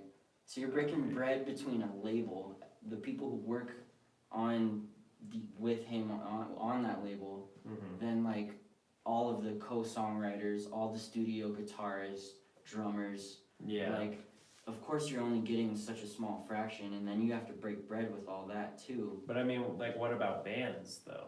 Right. If it's Well, the bands. Um, It's a sticky like. It is. It's hard to It do. is. It's It's harder than fucking- it, and people don't love like the essence of rock and roll. And rock Do you and think roll, that there's a lack of passion for music these days? it's a low standard, man. Yeah, the real Like ones are people always the don't real have that ones. passion to go out and explore music and find But music, you know? think about it's just mainstream how shit always has been. It's like there's the people who are more into art and get into it, and they will get into Yeah. it. But then like there's people who just never even knew that there was more shit than the Beatles in the 60s and 70s. Like Yeah. think about every little fangirl who just like the Beatles.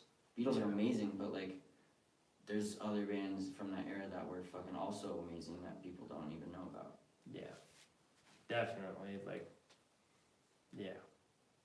In like a bunch of genres. 'Cause Yes, yeah. there's like Bob Dylan, but then like some of my favorite jazz, like Thelonious Monk, Dave Brubeck, Bill Evans Trio, Wes Montgomery, like all of that came around like 50s, 60s, 70s. That like Yeah. stuff that sounds like it's like semi lo-fi, but not so like high fidelity like it is today. That it sounds like, I don't like that jazz. Like new wave jazz with synthesized. Jazz before multi-track recording. Yeah. Or like music in a whole where they It's have a whole insane band in that one you could place. have, all of them in one room. And they would have it down, like, That shit's and nuts. that's what those. That's so. Well, that shit mic was made placement out for of. that, Yeah. was way more scientific than it is today. Right. You know, Yeah, now it's no all direct input. The Beatles kind of like had a big part in doing shit instead of like they would multi-track it, and They were the first. they really multi-track. were like and they kind of did hip hop way before hip hop was hip hop, like some methods of hip hop production. Yeah. You know, looping shit and doing shit's cool as fuck. But then they inspired like the Beach Boys, which like kind of inspired Fleetwood Mac between them. And Yeah, I mean they inspired just about everybody. Everyone. The Beatles and Elvis, and yeah. because I mean that was Elvis was one of Tom Petty's biggest influences, you know. Yeah. But Ooh, you ever watched Defiant Ones? yeah, That with shit is Dr. Dre and Yeah. Jimmy Iovine. Yeah, That shit's really cool. Jimmy Iovine is fucking gangster. He's been behind so many. Everybody. just- Tom Petty, Fleetwood Mac, Yeah.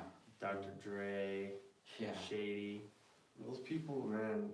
It's like Rick Rubin's. Rick the world. Rubin. Yeah, Like, how many fuck, people that's- are there like that Right. nowadays? Like But it's That crazy. really had a big influence on it. People DJ like that. Khaled, is he like No. trying to? No, I'm not saying like Was- he's was of he their trying? Yeah. caliber, but like, what major producers today are like Jimmy Iovine, Rick Rubin? I think Dr. Dre for sure. well, Dr. Dr. Dre, but I Dre, think in another way, that's what Kanye West is doing, sort of, and That's what he's done. he's been Yeah. doing that shit. Like it's weird with people like that, like people who come into the industry and set a standard.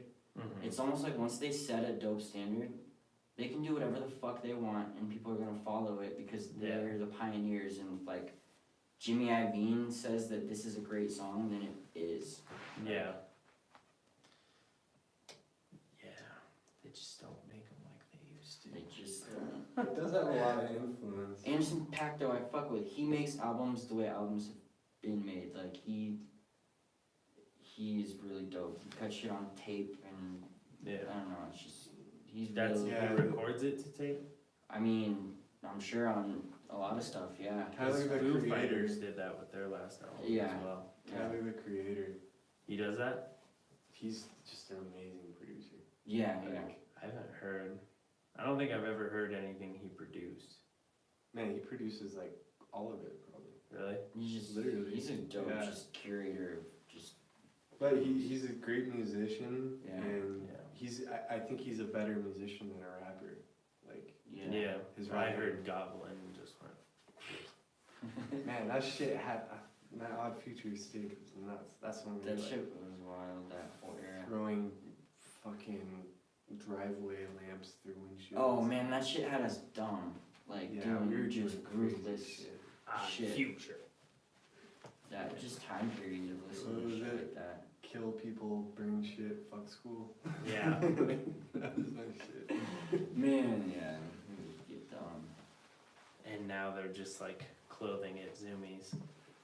Right, Tyler the Creator is He makes- Have you seen that? He's a Like all genius. the odd future shit they have in Zoomies? I haven't even Yeah, been in I a could Zoomies imagine. for fucking.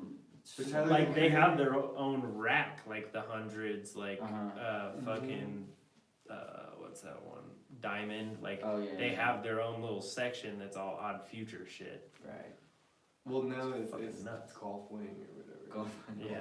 Dude, I fuck with that Dude, though I really because fuck with it. it's he's got this style that's so cool, like 50s golf dad fucking shit. Yeah, I think it's dope.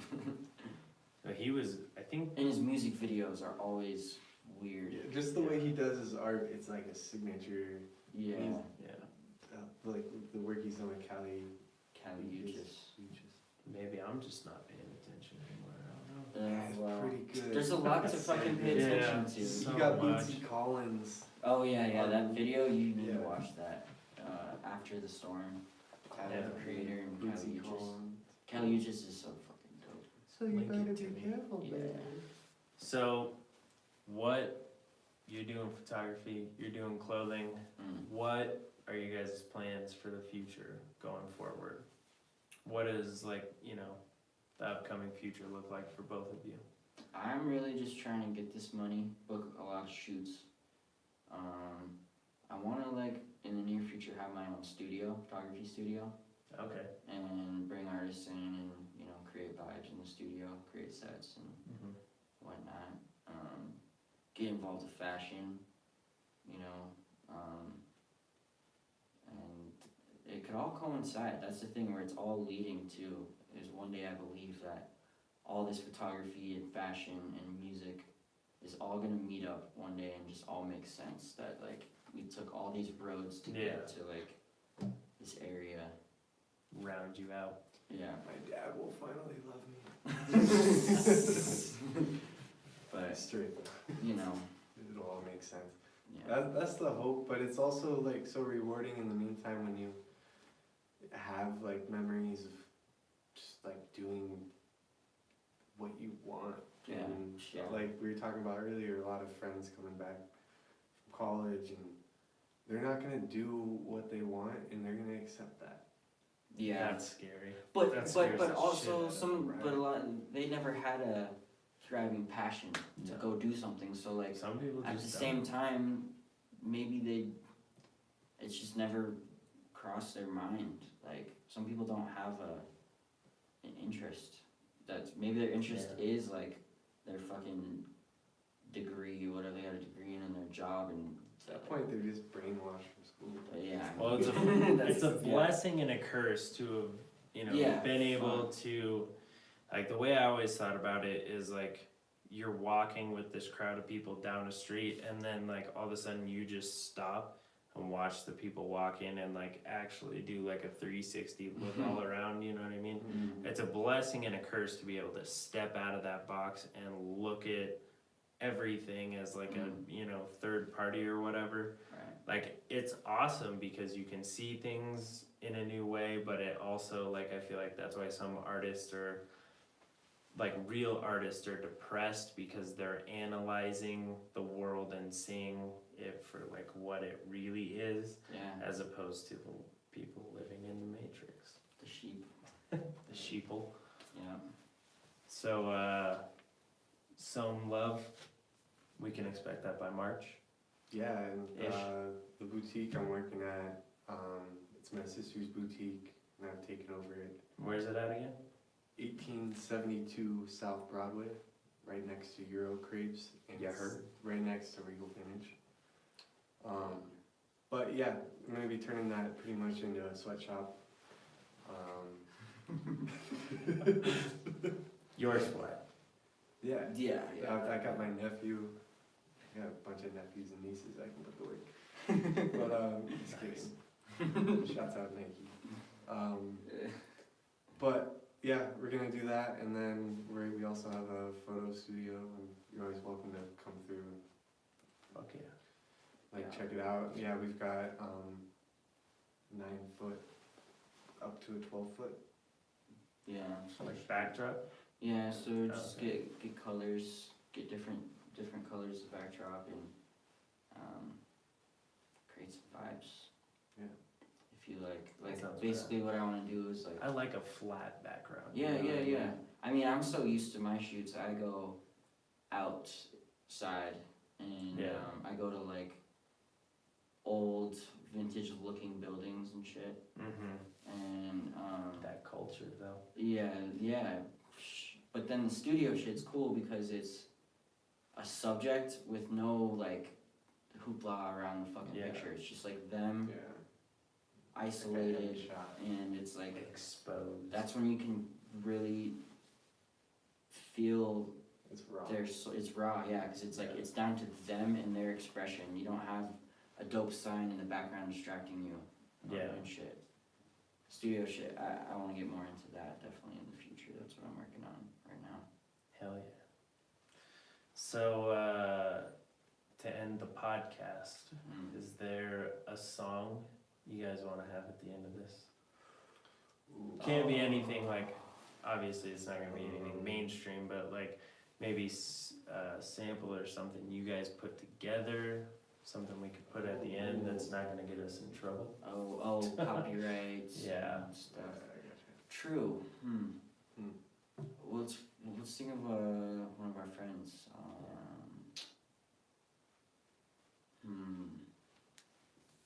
Play that.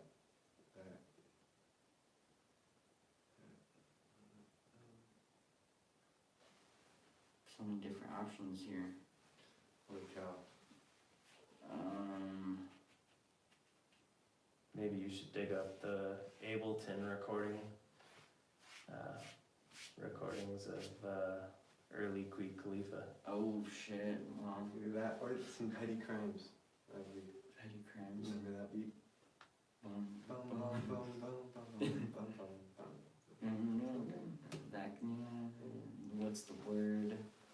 What's the word? Taking over. The one with someone did it side 3. Desinfinato. Alright. I don't know, can we ever, find a dope beat that we made. Okay. Yeah. Yeah, you guys send it to me. Yeah. You need it now? I Super mean, you know, do you have like one picked out? I don't know if you could find it. Is it on SoundCloud? No. So whatever you're about to hear is We'll find it. a fresh track that you can't get anywhere else, except for from these two knuckleheads right here. Some damn knuckleheads. Is it just me, or is it crazy that we've known each other for over 10 years now? That is wild. Since we That were is 14. 10 years though, like, It's a fucking decade! it's like almost half our life. Yeah. Damn. A decade? Wow.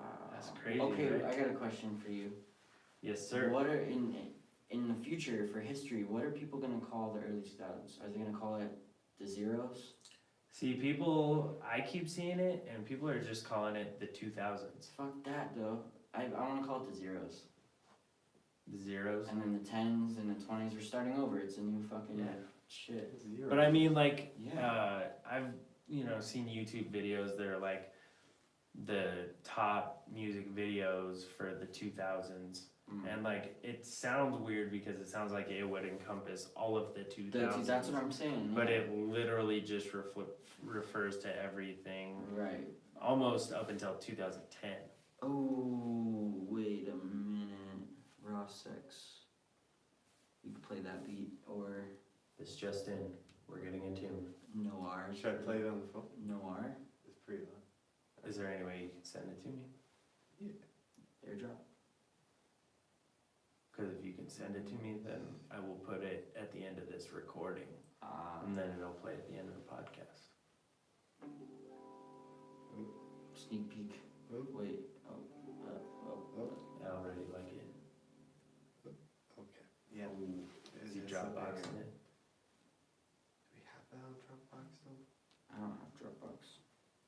So what is the song that we're gonna be hearing? Ooh. It's a beat we made called Raw Sex. Ross X? Raw. Yes. Raw. Raw. Oh, okay. It sounded like you said Ross X. Yeah, that's it. Is that what you No, said, or did you? I didn't. Okay, It's you Raw act- Sex. Raw sex. Raw. All right. Raw. Sex. RAWSECKS. Yeah. Yes. All right. Yeah. So, thank you guys so much for coming on the podcast. Yeah, It's been man. a pleasure. Thanks for It's having been us. cool talking. I've always wondered what the roots of Reed and Rel were. So I'm glad I got to hear it. Hell yeah. Yeah, Thank you, guys. glad we could share. And we'll get together again, do Definitely. another podcast. Hell yeah, Sounds I'm good. always down. So Yeah. the track you're gonna hear to close out this podcast is Raw Sex That's right. by Reed and Tyrell. Where it comes. Make sure you check them out on Instagram at Garrett Reed Film and at thelonious.rel. Thanks, everybody. Bye. Make sure you like and subscribe. Like and subscribe. Like and subscribe and comment and do all that shit on YouTube, Apple Music, Google Play Music, and any other app that this shit may be on. And if you're watching the end of this, good for you. Bye-bye.